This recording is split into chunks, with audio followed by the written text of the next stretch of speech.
অল্প পুঁজি 1 লক্ষ 2 লক্ষ টাকা দিয়ে খামার করে কি একজন সফল খামারি হওয়া যাবে?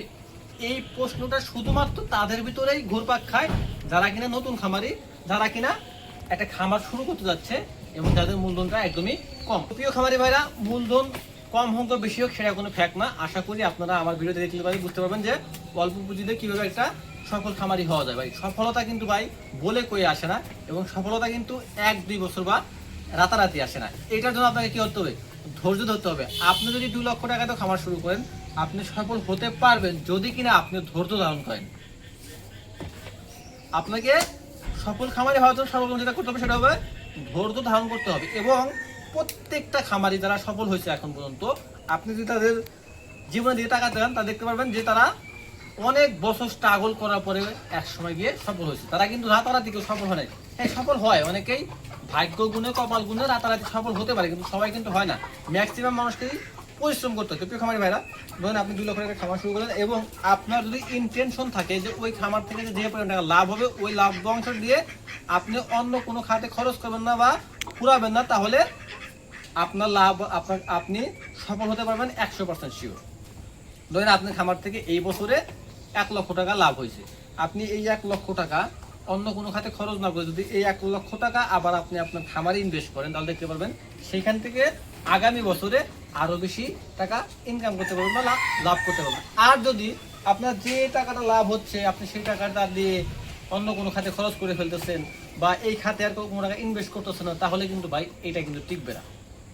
আপনাকে এইটা করতে হবে, আপনি যে টাকা ইনভেস্ট করছেন প্রত্যেক বছরে প্রত্যেক মাসে আরো বেশি টাকা এই খাতে ইনভেস্ট করতে হবে এবং আপনার অন্য দিক থেকে কিছু পরিমাণ টাকা এখানে ইনভেস্ট করতে হবে। আর যদি আপনি একটা গরু বিক্রি করে আপনি যদি ভাতে চাউল কিনে যান বা আপনি আনুষঙ্গিক যে খরচ সেটা করতে হবে, তাহলে কিন্তু আপনি সফল খামারি হতে পারবেন না। এবং সফল খামারি হওয়ার জন্য এবং অল্প পুঁজিতে সফল খামারি হওয়ার জন্য আপনার সর্বপ্রথম যেটা করতে হবে সেটা হচ্ছে গরু নির্বাচন করতে হবে, যে আপনার এলাকায় কোন গরুগুলো কম দামে কেনা যায় এবং বেশি দামে বিক্রি করা যায় এবং কোন গরুগুলোর চাহিদা বেশি।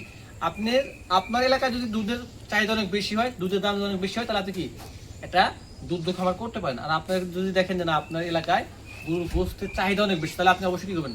গরু মোটা তাজা পালন করবেন। এবং যদি দেখেন যে ষাঁড় গরু চাইতে হাড্ডি ষাঁড় গরুগুলা আপনার এলাকায় বেশি চলে, তাহলে আপনি কি করবেন?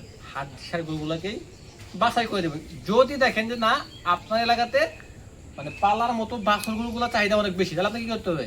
আপনাকে আরো ছোট ছোট বাছুর গরু কিনে সেটাকে একটা পর্যায়ে নিয়ে গিয়ে আবার বিক্রি করতে হবে। এই হচ্ছে মেইন কথা। আর সবচেয়ে বড় কথা হচ্ছে আপনাকে পরিশ্রমী হতে হবে। আপনি যদি আপনার খামারে যদি দিন রাতে এক করে পরিশ্রম করতে পারেন, ইনশাল্লাহ আপনি 100% সফল হবেন। এবং তার সাথে একটা কথা ভাই, এই খামার সেক্টর টিকে থাকার জন্য আপনার সবচেয়ে বেশি যেটা জরুরি কথা সেটা হচ্ছে আপনাকে অবশ্যই কিন্তু এর পাশাপাশি কিছু একটা করতে হবে। যদি না পারেন তাহলে কিন্তু আপনি এই সেক্টর কিন্তু টিকতে পারবেন না। এবং অল্প পুঁজিতে সফল খামারি হওয়ার সর্বোচ্চ উপযুক্ত একটা সময় সেটা হচ্ছে আপনার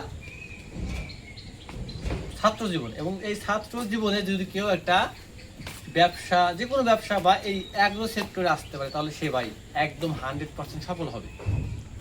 আর কেউ যদি একটা পর্যায়ে এসে, কারণ এই সময়টা হচ্ছে কি জীবনকে গুছিয়ে নেওয়ার জন্য পারফেক্ট একটা সময়। তো প্রিয় খামারিরা ভাইরা, আশা করি আপনারা বুঝতে পারছেন যে সফল খামারি হওয়ার জন্য আপনাকে কি করতে হবে। আমি আবার একটু বলে দিই, প্রথমত পরিশ্রমী হতে হবে, দ্বিতীয়ত ধৈর্য ধরতে হবে, তৃতীয়ত আপনাকে গরু বাছাই করতে হবে। এবং আর একটা কথা ভাই, কখনো দালালে চক্করে পড়া যাবে না। আমাদের অনেকে নতুন খামারি আছি, আমরা যদি হাটে যাই দালালরা কিন্তু খুব সহজে আমাকে চিনে ফেলে যে হ্যাঁ মক্কেল একটা পাইছি। এবং আপনি যদি দালালের পাল্লায় পড়েন, তাহলে গরু প্রতি যদি আপনি 10 থেকে 15 টাকা বেশি দিয়ে গরু কিনেন, সেই গরুটা 3 মাস লালন পালন করার পরে কিন্তু আপনার চালান উঠবে না।